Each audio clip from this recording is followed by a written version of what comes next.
So here we have a Zebra TC22 mobile handheld device. This thing is incredibly easy to repair.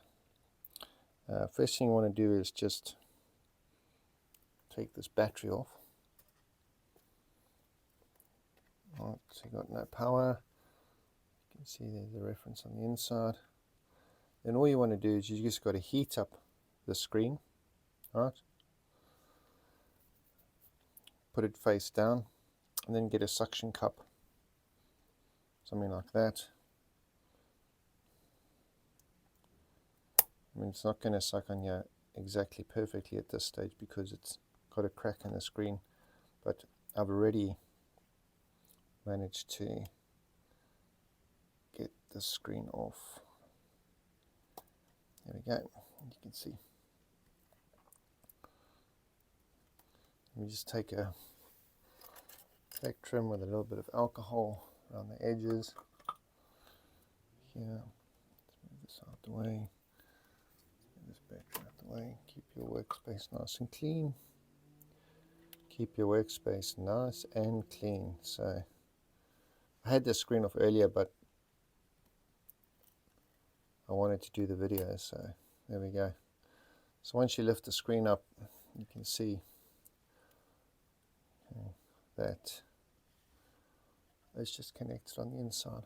So all we've got is just one screw holding that in place. So I should be able to flip this over without damaging it. Okay.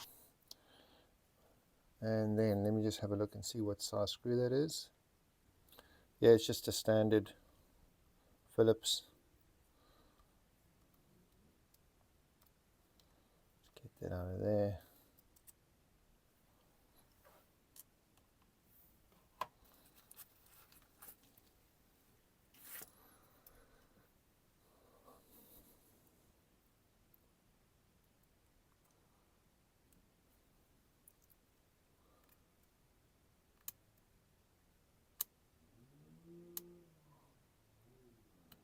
Doesn't want to lift up too easily, does it? There we go. See, I went in from the back here because I knew that there would be that metal plate there, so I could actually not be concerned I'm going to damage the connector. Right, break it off. As always, plastic spludger, clip it off.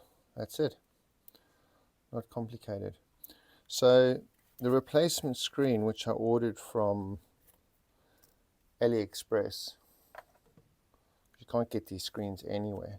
You can see that there it is there. I mean, looks fairly similar.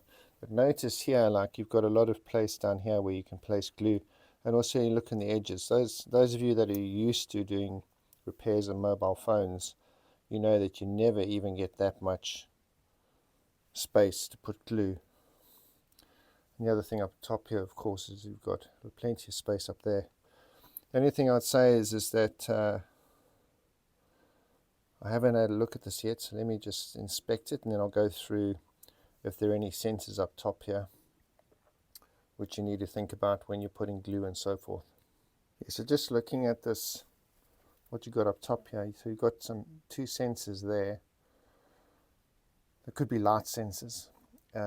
That looks like some form of speaker.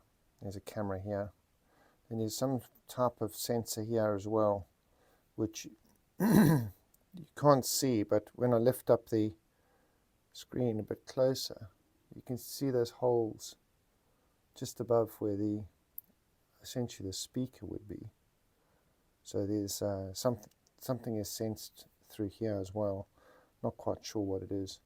So I just wanted to add this in quickly because I made a mistake, and that's what happens sometimes.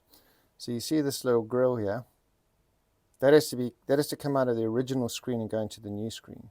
And I screwed up, and I didn't transfer it over, and I put the screen in and everything was perfect, and I was very happy with the job. And then let me show you what happened.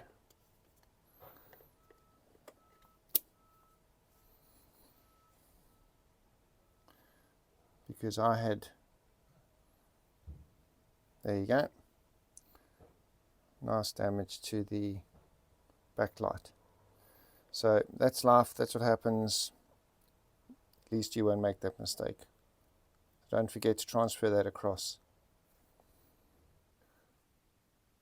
Just clean all the edges, clean all the glue off, and test the other screen first, make sure it's working properly.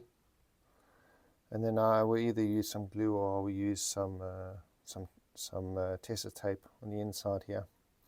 I'll probably use Tessa tape up top here and down the bottom, and then probably glue on the sides. And that should do it really. Not a particularly complicated repair. The only other thing I'd say is that the screen actually sits into this recess quite nicely. So, you know, this unlike sometimes with mobile phones where the screen sits just above the edge, this should be just fine. So there you go. That's a short, sweet video for you on the Zebra TC22 screen repair replacement.